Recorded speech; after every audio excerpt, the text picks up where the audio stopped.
Chief Economic Advisor at the Centre for Economics and Business Research. 2 years she's got, really, in order to persuade her own party that she's the right person to go into the next general election against the opposition Labour Party. I mean, how easy, given the international economic crisis that so many countries are facing, is that going to be? Well, the first thing to say is that we don't know whether it will be 2 years. I mean, she might call an early general election. That's one possibility. But otherwise, yes, I think the situation is going to be pretty dire for many countries with which we deal. We may be talking about the Northern Ireland Protocol and wanting perhaps to rewrite everything.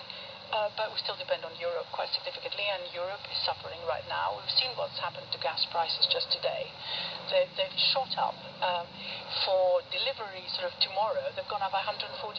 And if you look at just a few months from now, we're talking about a 20% increase again, at least, happening by comparison to where we were just yesterday because of the Russian stopping the delivery of gas for a while. We'll see whether that resumes.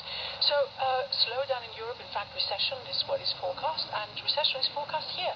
And that is, of course, an extra problem in terms of the fiscal discipline, if you like, which I heard Liz Truss say, that we had promised that we deliver on what we had promised. We had actually, I think the Conservatives have also promised fiscal discipline, and all that now will have to be thrown out of the window. The idea that you could get maybe some savings happening in other places, in government, and maybe sack a few civil servants, that isn't going to get you there by any means, and that's the real problem, I think, for her.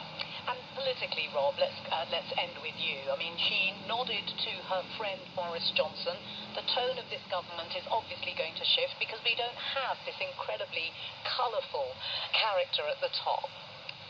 Yes, I mean, it's interesting that she decided to mention him because, again, that's laying down a marker. She's not someone who wants to reach out to the 50% of the people in this country who think Boris Johnson, my goodness, worst Prime Minister ever. So, she's clearly setting her stall to appeal to those who voted Conservative in 2019. It seems to me that she's setting out her stall for people who voted Leave in 2016. And now she has to deliver. And I think, interestingly, those sort of ideological debate, we got a flavour of it there when we had that old friend